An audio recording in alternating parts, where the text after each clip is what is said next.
Balik lagi bersama saya Coki Pardede dan juga Yeri Pati Nasarani di konten Domba Tersesat. Dan seperti biasa kita akan menampung pertanyaan-pertanyaan Anda yang bermanfaat pertanyaannya, dan juga ada pertanyaan tersesat.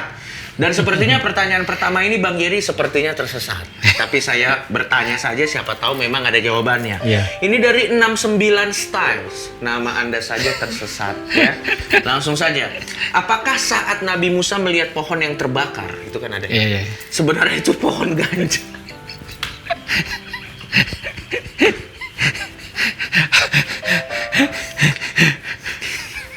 Dan sejenisnya.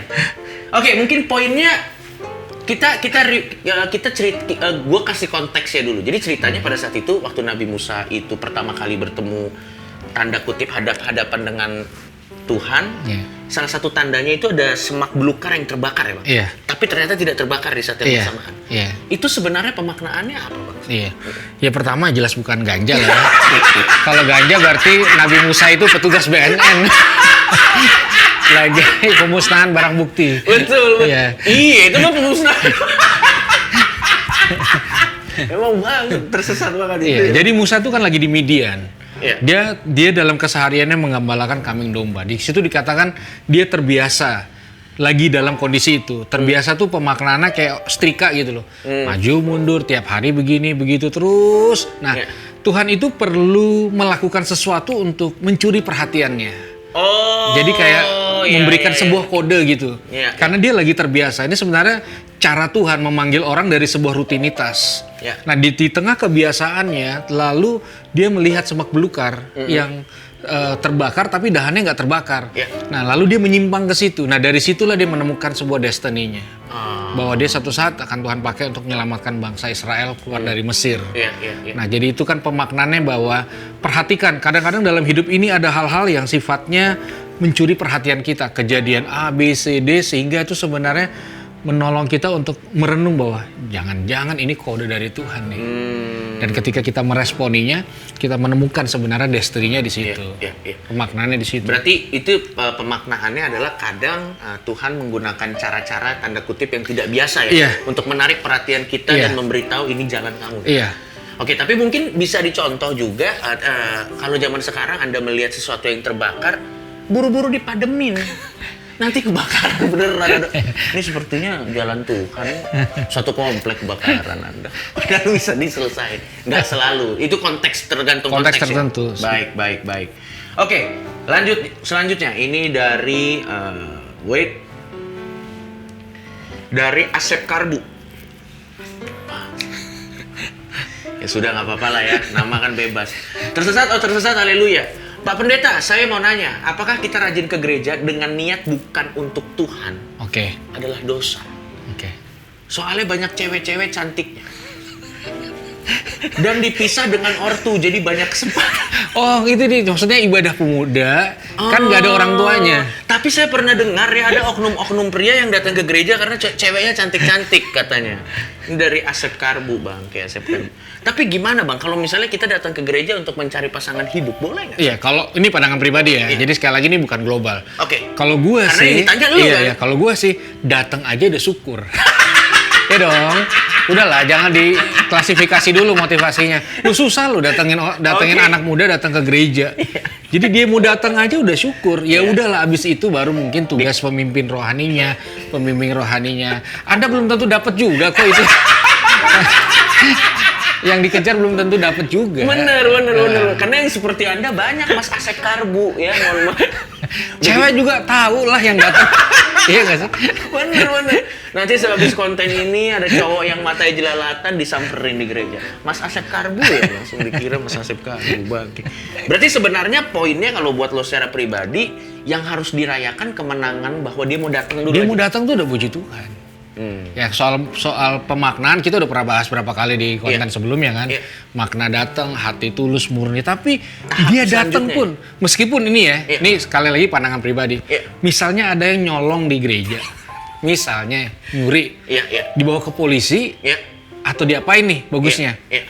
Kalau kita kan doa Tuhan kirimkan jiwa-jiwa. Yang dikirim kebetulan maling, ya sudahlah bersyukur. Dia datang aja udah nginjakin kaki meskipun niatnya maling gitu loh. Ya sudah, harusnya sih kita percaya bahwa ya bersyukurlah. Balik lagi ke konteks pertanyaan awal tadi ya, kadang menggunakan cara-cara tidak biasa ya. Betul. Jangan-jangan kita berdoa, tolong, makanya lain kali misalnya Anda berdoa, datangkanlah orang ke gereja, jangan lupa kotak sumbangan digembok juga, karena siapa tahu kan.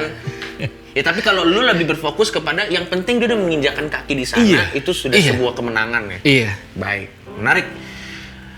Lanjut, ini dari kata ilham, tersesat, haleluya. Nah ini menarik nih menurut gua, ini pertanyaannya serius. Menurut Bang Yeri, wajah Tuhan Yesus yang asli itu yang mana? Iya. Karena ada penggambarannya macam-macam. Betul. Ada yang versi Afrika, benar betul. Ada versi Eropa. Iya. Ada versi yang menurut ilmuwan digambar gitu. Buat lu tuh secara pribadi gimana? Ada banyak versi gitu. Iya. Jadi kalau menurut gua tuh wajah Yesus tuh nggak bisa dilukiskan. Gitu loh. Hanya bisa dijabarkan lewat tingkah laku. Gitu. Nah, jadi mau dia oriental, mau Yesusnya sipit, mau Yesusnya negro, mau Yesusnya keriting atau enggak. Nah, memang ada penelitian yang diambil dari satu kain yang dipercaya kain kafan. Iya. Lalu ada kayak turim atau apa gitu, gue lupa namanya. Jadi kayak ada sketsa wajah Yesus di situ, ada orang mulai coba. Tapi kan yang sekarang disampaikan sangat barat banget ya, bule, mata biru, rambut gondrong, bersih dan Kurt sebagainya. Cobain lah, mirip Kurt Cobain. Tapi memang gambarannya bener, Bang. Iya. Nah makanya sebenarnya nggak terlalu penting pemakna seperti apa mukanya, seperti itu. Nah, pemaknanya adalah bahwa wajahnya itu mencerminkan kasihnya sama kita, dan rupa gambarnya itu kita, begitu. Mungkin kalau analogi yang paling cocok adalah kayak misalnya ada orang yang saking miripnya sama bapaknya, mungkin mukanya enggak, tapi cara ngomongnya. Iya, di situ representatifnya itu. Atau vibe, gaya jalannya. Iya. Atau misalnya reaksinya. Anjir lu ngobrol sebenarnya yang nggak boleh miss itu adalah cara pandangnya. Jadi begitu kita berdosa, Tuhan memandang kita tetap dengan cinta. Waktu kita lihat orang berdosa, harusnya kita pakai cara pandang yang sama. Tapi kadang-kadang kita malah hajar, menghakimi. Nah, itu pentingnya pemaknaan wajah tuh di situ. Berarti kalau buat lo secara pribadi adalah daripada terjebak dengan fisik Yesus itu, lebih baik kita masuk ke apa yang sebenarnya Yesus cerminkan. Iya, gitu. Mungkin tapi orang perlu kali satu patokan. Berarti lo masalah nggak kalau misalnya ada orang yang dia merasa bahwa lebih cocok fotonya di rumah Yesusnya kulit hitam gitu? Nggak masalah. Atau kayak gue kali botak. Karena bukan itu esensinya. Dan itu bukan penistaan ya. Itu memang tidak dalam sebuah kontekstual esensi wajahnya kayak apa. Karena nggak bisa dilukiskan. Baik. Tapi tingkah lakunya ya. Iya. Baik, ini dari Wahyu Sitompul, ala kita nih ya. Nah, ala kita. Apakah Yesus seorang introvert atau ekstrovert? Semisal dia introvert, apakah ada kewajiban bagi pengikutnya untuk menjadi introvert juga? Ini pertanyaan menarik. Yesus ini introvert atau ekstrovert? Iya, dia sebenarnya kombinasi sih. Kombinasi. Jadi kan zaman Yesus belum ada dua istilah itu. Iya dong, iya kan? Nah, kadang-kadang dia ada di dalam hype kerumunan 5.000 orang. Tapi kadang-kadang waktu kerumunan datang, dia naik ke atas gunung doa sendirian. Karena dia tahu ada waktunya orang mengalami rame-rame dengan yang lain, tapi ada waktunya orang juga bergumul secara sendirian. Jadi dia meneladani dua fase itu. Jadi ketika orang ada di dua fase itu nggak ada masalah, tetap dia bisa hadir di dua fase itu gitu. Jadi kita nggak mencari Yesus yang mana. Apapun yang terjadi, Yesus ada sama kita. Udah begitu. Iya, Yesus di saat yang bersamaan dia kuat berjam-jam di Taman Getsemani. Dia beberapa kali juga sengaja meninggalkan kerumunan ngajak murid. Gue ingat ada satu cerita dia naik perahu waktu itu. Yang diikutin terus sama orang kan dia naik perahu, dia ke tempat menyendiri gitu. Di satu saat juga ada khotbah di gunung sama ribuan orang. Iya, betul. Berarti dia sebenarnya cukup fleksibel ya. Cukup fleksibel. Supaya dia tahu dia kan mau menyertai kita. Contoh kayak Petrus potong telinga Imam Malkus, jalan di atas air, negur Yesus, tapi lagi rame-rame. Coba lagi sendiri, nggak ada nyalinya. Nah, disitulah sebenarnya waktu orang sendiri pun tetap bisa oke. Karena Yesus juga ada di situ. Baik, itu dia tadi pertanyaan dari domba-domba tersesat, teman-teman. Terima kasih banyak, dan sekali lagi gua dan Bang Yeri tentunya mau encourage teman-teman untuk bertanya pertanyaannya langsung aja isi di kolom komen. Nanti pertanyaan yang paling menarik akan kita jawab ya. Yeah. Dan tunggu aja, kita lagi bikin merchandise-nya. Yeah. Kita akan bikin merchandise-nya, nanti bisa dibeli untuk mensupport. Siapa tahu sebagian dari hasil merchandise bisa kita pakai beli kursi. Tapi daripada kursi mendingan mimbar sih. Iya, mimbar ya. Mimbar, karena tapi jujur, lu selama lu berkhotbah lebih sering berdiri kan? Berdiri, hampir nggak pernah duduk. Iya, memang Iya. yang minta juga orang Kristen. Iya, karena mungkin dari visi jemaat ya. Iya, Karena jemaat kan duduk Iya. ya. Tapi waktu nyanyi kan berdiri juga kan? Iya. Iya, orang Kristen tuh berdiri terus, men. Berdiri. Udah, pokoknya sampai ketemu lagi di Domba Tersesat selanjutnya.